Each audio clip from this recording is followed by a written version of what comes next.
Muy buenas tardes y bienvenidos una tarde más al canal de YouTube del Centro Sefarat Israel. Como todos ustedes saben, este centro es una institución de diplomacia pública que depende del Ministerio de Asuntos Exteriores, la Comunidad de Madrid y el Ayuntamiento de Madrid, cuyo propósito es servir de puente entre España y el mundo judío, y lo hacemos a través de actividades como esta que nos trae aquí esta tarde, esta conferencia que va a correr a cargo de la persona que nos acompaña y a quien saludamos ya, Denis Richter. Denis, muchísimas Buenas gracias por tardes. estar aquí. Buenas tardes.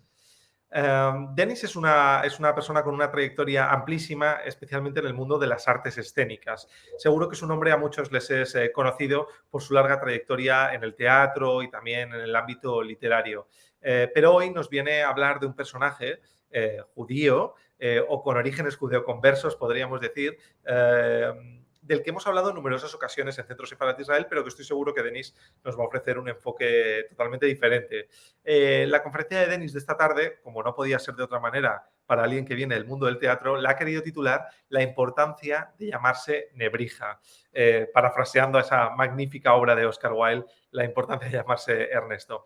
Así que, sin más por nuestra parte y agradeciendo una vez más a Denis que nos acompañe y a todos ustedes que nos estén siguiendo en este canal, pues le cedo la palabra para que cuando quiera nos ilustre acerca de esta importancia de llamarse Nebrija. Pues buenas tardes. Hace calor en Madrid ahora y siempre cuando estoy hablando a un grupo de personas, más difícil todavía cuando no estoy presencial con ellos, me siento una responsabilidad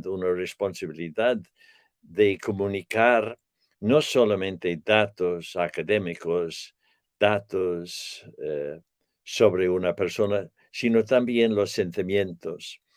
Y eso es fundamental por el texto que yo he escrito sobre Elio Antonio de Nebrija.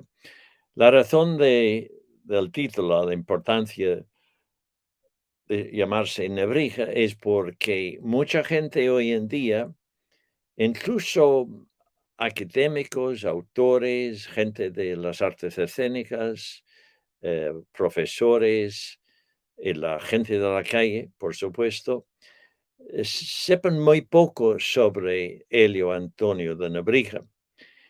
Entonces, ¿por qué un irlandés de Dublín se dedica a estudiar y presentar la historia, la vida del padre fundador de la lengua castellana? Entonces, tengo que hacer un pequeño prólogo.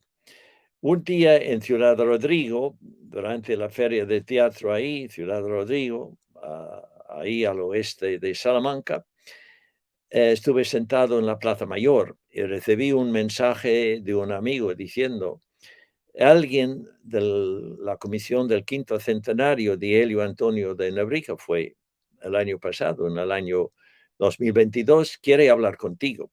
Entonces, nada más sitio para tener una charla que en una plaza de cualquier parte de España. Estuvimos tomando un café con leche en vaso para mí, cuando él me propuso, ese señor que se llamaba Jesús del Pozo, que estaba en el quinto centenario de Nebrija, venía de Lebrija, el pueblo natal de Elio Antonio. El pueblo natal, durante sus primeros 14 años, pasó su vida aquí, ahí. Y me propuso que escriba una obra de teatro sobre Nebrija. Entonces mi respuesta fue: un irlandés que, con acento, que tiene errores gramáticos. ¿Quieres que yo me enfrente con Nebrija, el padre fundador de la lengua castellana? Él me había visto obras mías sobre Santa Teresa, sobre San Vicente Ferrer, la Guerra de Independencia, el Quijote de Cervantes, Teresa de Ávila, y me dijo: no, queremos tu opinión, tu mirada sobre ese señor que había nacido hace 500 años. Pues difícil encontrar eh, los pasos de él, porque él durante 500 años en España ha tenido sus altas y bajas. Muchas figuras de la historia incluso en España, han sido manipulados según los criterios políticos o religiosos de aquel entonces. Entonces, acepté el reto y empecé a escribir una obra, un monólogo sobre Nebrija. Pues era una investigación profunda, interesante, porque estuve redescubriendo mucho de la historia de España. Pero la clave de mi investigación para poner eso en escenario fue los sentimientos. Y voy a leer ahora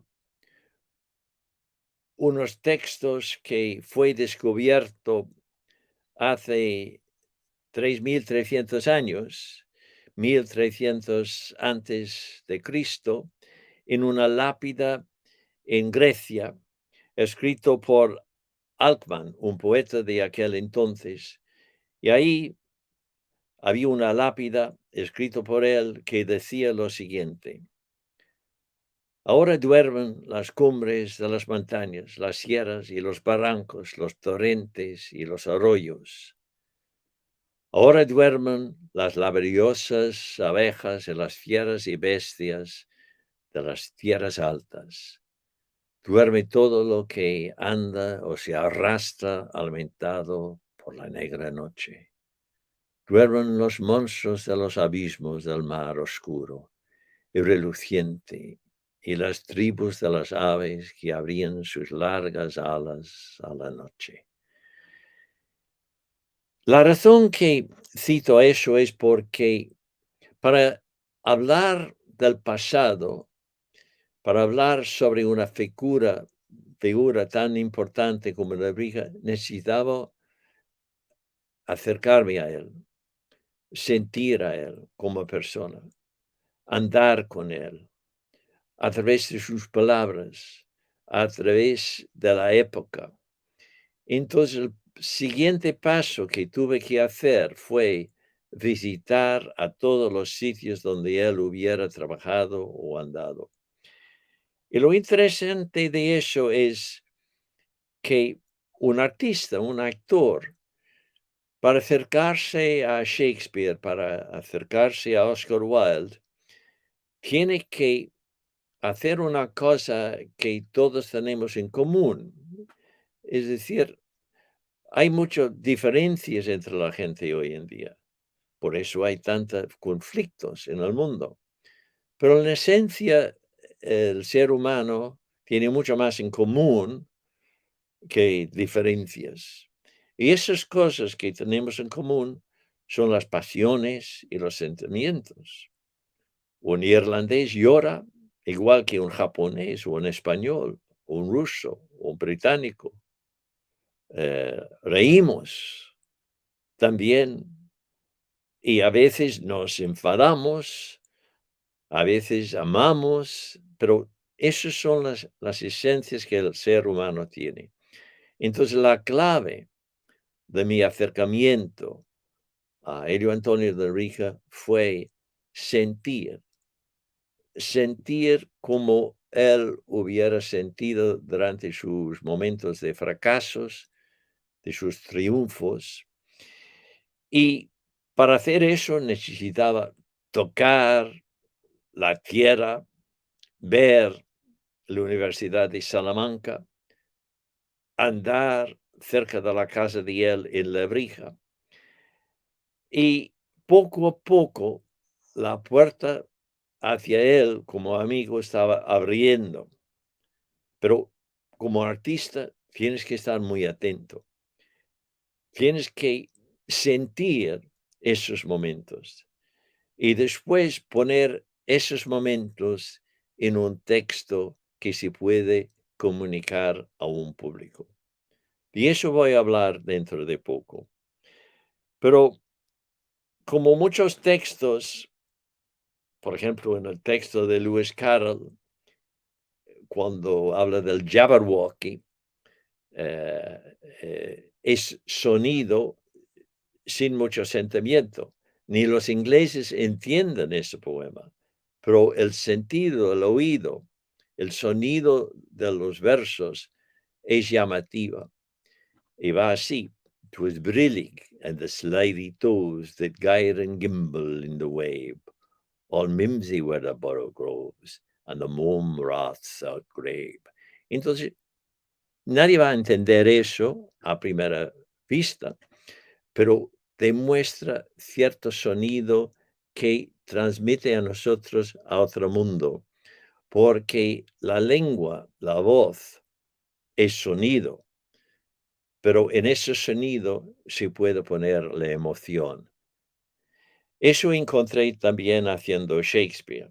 Cuando yo quería volver atrás a la época de Shakespeare para saber cómo él hubiera sentido cuando murió Hamnet, su hijo de 12 años, y hay pocas referencias de Shakespeare, no conocemos mucho sobre la vida de Shakespeare, pero me fue a El Rey Lear, la obra cuando al final el Rey Lear entra con el cuerpo de Ofelia, y sentí el dolor de él a través de su texto que es "Owl, owl, owl, owl, oh you are men of stones, as I your tongues and eyes, I'd use them so that heaven's walls would crack".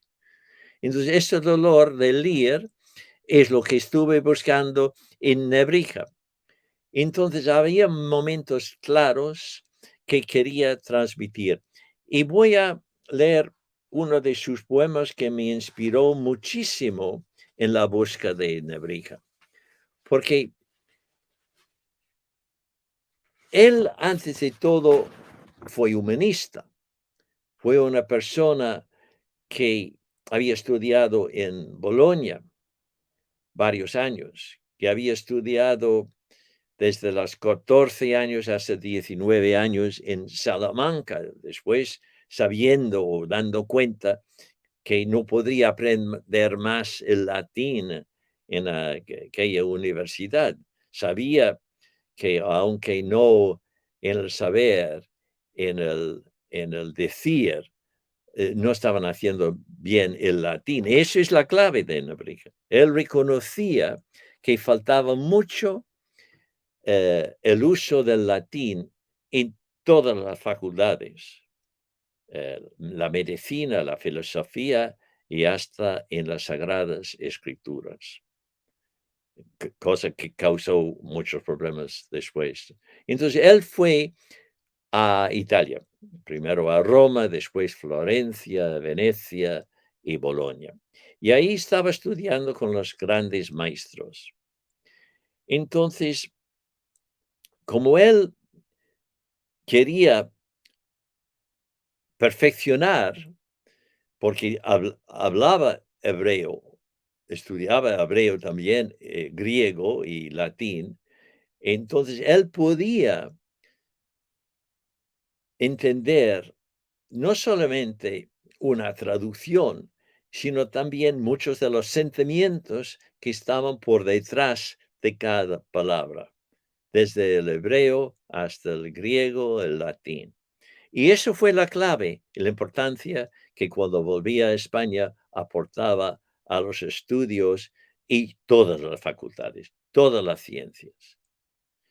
Entonces, este poema es un poema que él escribía más o menos durante este tiempo de Bolonia sobre su tierra. Es tan sencillo, es tan universal y de una manera tierna, tierna y humana que me inspiró cuando tuve que poner en escena la vida de un hombre, de una persona de hace 500 años que había convertido en un amigo. Yo no estuve a esas alturas, después de investigar, después de sentir sobre una persona ajena a mí. Estuve escribiendo sobre una persona que quería defender, que quería mostrar la iluminación que te, el fuego, la brillantez de él. Entonces fue una responsabilidad, como he dicho al principio. Entonces el poema es muy sencillo. Salve casita mía, y vosotros también, lares y penates, testigos de mi nacimiento. Aquí respiré por vez primera las auras vitales y abrí los ojos a la hermosa luz. Aquí respiré por vez primera las auras vitales, sí. Aquí me dio el pecho la nodriza por primera vez. Aquí recibí al nacer las primeras caricias de mis padres. Y este lugar oyó mis primeros bajidos. Aquí estaba la cuna donde me acostaban. Aquí me cantaba mi madre para que me durmiera. Aquí me colgaba del cuello de mi padre y era peso dulcísimo para él y carga agradable para el regazo de mi madre. Aquí me arrastré por el suelo. En esta pequeña era comencé a andar a gatas sostenido en mis tiernas manos. Aquí comencé a hacer pinitos y agitando el sonajero le decía con mi media lengua ternezas a mi madre. Esas paredes me vieron jugar con otros niños de mi edad y me vieron perder y ganar a las nueces. Aquí jugué a la guerra montado en una caña larga que hacía de caballo, pero mi juego predilecto era la pionza. Esta palabra pionza me inspiró mucho, porque la pionza es un juego eh, que tiene una leyenda y tiene una historia desde hace 6.000 años. Estaban jugando la pionza y tiene también un simbolismo espiritual y filosófico sobre la gira del mundo, la gira de la vida. Entonces, y bailan todavía en algunos pueblos, ciudades, países, la gira, la gira, la gira de la pionza. Entonces, después de entrar ya en el mundo sentimental, emocional de él, tuve que entrar en la parte de la escenificación, es decir, cómo poner un monólogo en un escenario, porque fue un monólogo. Un monólogo es en realidad una larga soliloquio del actor con el público. Él está solo en el escenario. Entonces yo tuve como actor que enfrentarme, o mejor dicho, ponerme en el escenario y hechizar a un público en español, además. En español durante 40 minutos hablando sobre la padre fundador de la lengua castellana. Entonces necesitaba tratar el texto como una sinfonía, porque un monólogo es algo que tiene que tener cambios de tonos, de ritmos, de canción, no en el sentido de cantar, sino de cantar con la voz, diferentes niveles. Y por supuesto, cosa muy importante es saber cómo usar la pausa y el silencio. Primero, una sinfonía que iba a durar 1 hora y media, 1 hora y cuarto, más o menos, enfrente a un público en español. Entonces, después de eso, tuve que pensar en cómo montar la obra, cómo ponerlo en un escenario. En mi estilo es minimalista, porque yo no quería brillar, quería que Nebrija brilla, que es Nebrija, porque mientras estuve estudiando, me di cuenta, y eso es muy importante, cuando se está escribiendo algo, hoy en día más que todo, cuando necesitamos que las artes, sea artes escénicas o literatura, que tenemos una fuerza los artistas. Y esta fuerza tenemos que usar para siempre mostrar la diferencia entre el bien y el mal, la verdad y la mentira. Entonces, este deseo, este objetivo me empujaba, me inspiraba, me guiaba durante todo el proceso de trabajo, de investigación, hasta la puesta en escena de 3 años. 3 años de trabajo. Entonces, el texto tenía que tener un acercamiento al público. El lenguaje, por supuesto, de hace 500 años hubiera sido diferente, pero a través de sus textos, porque no cambiaba. Muchos de sus escritos son en latín, pero había buenas versiones en español. Entonces, eh, buscaba sus textos para que yo podría transmitir la voz de él en el escenario. Pero necesitaba otra cosa. Necesitaba contar una historia, un cuento sobre Elio Antonio de Nebrija. Y por supuesto, siendo irlandés, usé nuestra literatura oral, porque somos un país de bardos. Tenemos 4 premios Nobel de literatura. Por un pueblo de 5 millones de personas, 4 premios Nobel es bastante bien. Entonces, eh, el arte del cuento es fundamental en el teatro de Irlanda. Y creo que es fundamental eh, en cualquier obra de teatro, sea abstracto o sea tragedia o comedia. Es decir, que lo que el público necesita es un cuento que puede que a veces parece caótica, puede que a veces la estructura cambia mucho, pero en el fondo tiene que tener un hilo de un cuento. El cuento puede terminar o no terminar, porque la vida es así. Entonces, eh, usando esta estructura, necesitaba decidir quién podía ser el narrador. Por supuesto, no podría ser Nebrija, porque con el acento y con mis errores gramaticales hubiera sido un desprecio a Nebrija.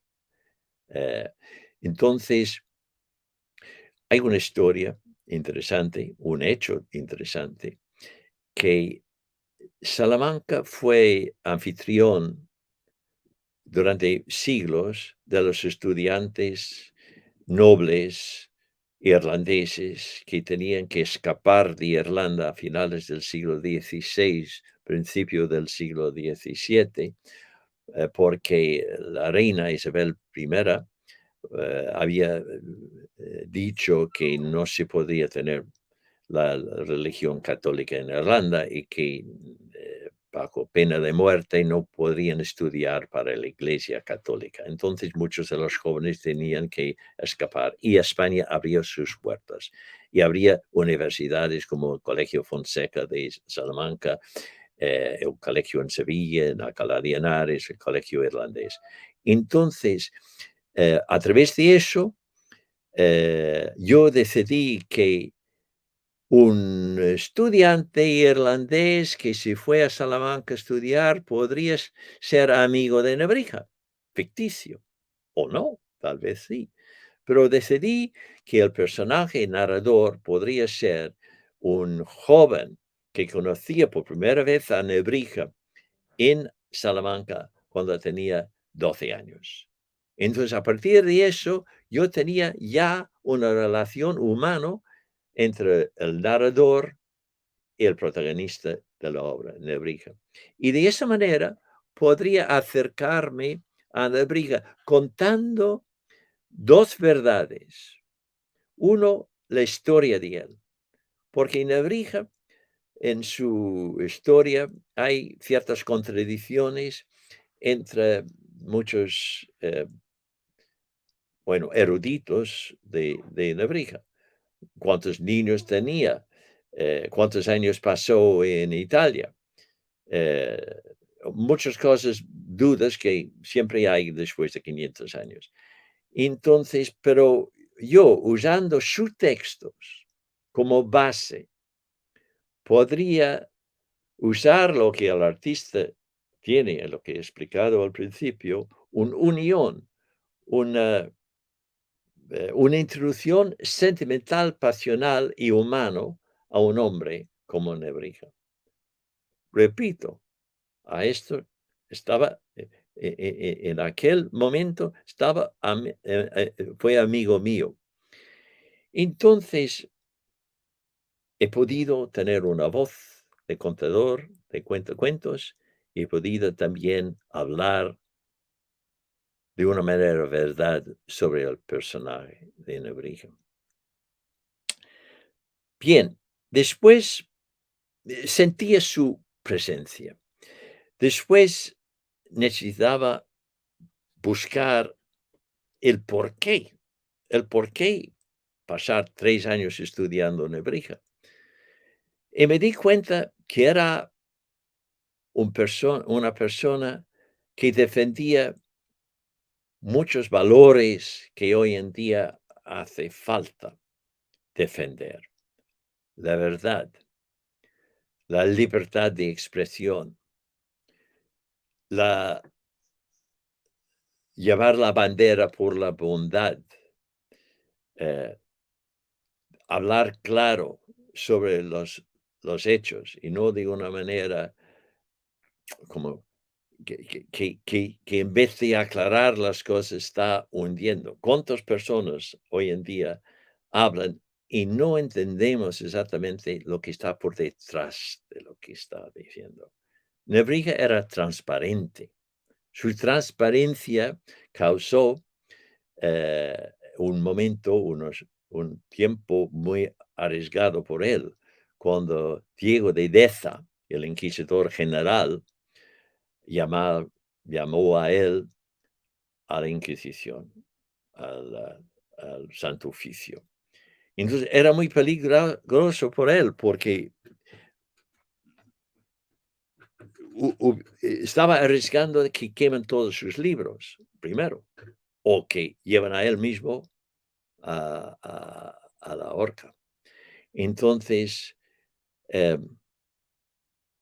pensaba que este impacto, esas palabras de él, tenían que llegar con la fuerza que él tenía, pero también con la fuerza de un actor eh, hoy en día que podría hacer escuchar al público, porque eso es parte del problema hoy en día y incluso parte del problema en tiempos de Nebrija, es que la gente no escuchan, no escuchan las palabras, las ideas y usan palabras de una manera distorsionados. Las palabras hoy en día que escuchamos, palabras que intentan explicar, pero han tomado otra forma, otro sentido. Y como Nebrija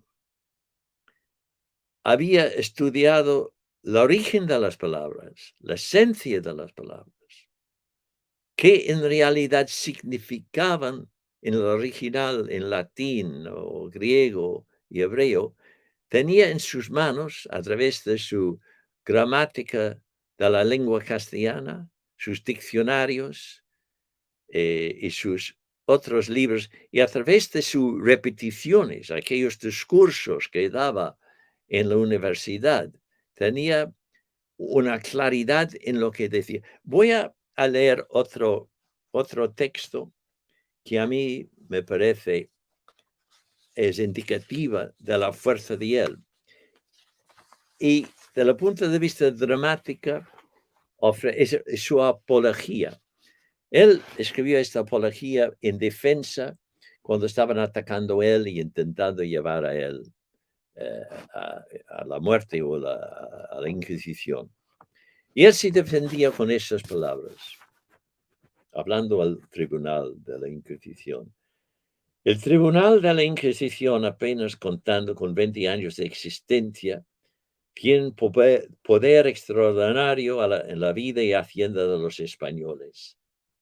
Sé perfectamente por qué me están persiguiendo los que buscan esos inquisidores, atemorizarme, introduciéndome a no perseguir mis estudios filológicos para devolver a los textos bíblicos la limpieza perdida tras tantos siglos de copias equivocadas y invenciones falsas. Por mi parte, nada mejor que la ayuda de los rabinos para recomponer la verdad hebrea. Sé que soy preciso, exigente, pero no puedo ser de otra manera, sobre todo cuando se trata de la verdad de las Sagradas Escrituras. El inquisidor general, Diego de Deza, quiere dejar esta tarea a los teólogos. Si bien casi ninguno sabe hebreo, pocos griego y casi todos usan un latín deficiente. Para colmo, están quemándose manuscritos antiguos y imprescindibles. Si en todo lo descrito pueden demostrar una herejía, estoy dispuesto a borrar con la lengua todo lo que he escrito. Soy catedrático de gramática en la Universidad de Salamanca con facultad para debatir, disertar, discernir y juzgar acerca de los asuntos concernientes a mi profesión. Y defiendo con orgullo la libertad de expresarme y decir la verdad con respecto a los estudios gramaticales para interpretación de cualquier escritura. He de decir a la fuerza que no sé lo que sí sé. Cuando vi este texto, me recordaba a algunos textos de gran fuerza de Shakespeare, porque soy una acumulación de diferentes culturas, 3 culturas: el gaélico, el inglés y el español. Entonces, durante años yo me preocupaba y luchaba también para bueno, con la diferencia que tengo de hacer teatro en España, que no era nada fácil, hasta que hace unos años descubrí que en realidad es la diferencia que tengo y es la diferencia que puedo usar para el teatro. Pero este texto me recordaba también a la fuerza de Hamlet, por ejemplo, cuando habla también sobre la existencia en su gran texto, to be or not to be, ser o no ser. Y si otra vez escuchamos el sentimiento que está por detrás del texto de Hamlet, podemos dar cuenta la, la similaridad fonético y emocional entre lo que acaba de leer sobre Nebrija y lo que dice Hamlet sobre la muerte y el suicidio. Dice, to be or not to be, that is the question. Whether it is nobler in the mind to suffer the slings and arrows of outrageous fortune, or to take arms against the sea of trouble and by opposing in them, to die, to sleep, no more, and by a sleep to say we end the heartache and the thousand natural shocks that flesh is heir to, 'tis a consummation devoutly to be wished, to die, to sleep, perchance to dream. Aye, there's the rub.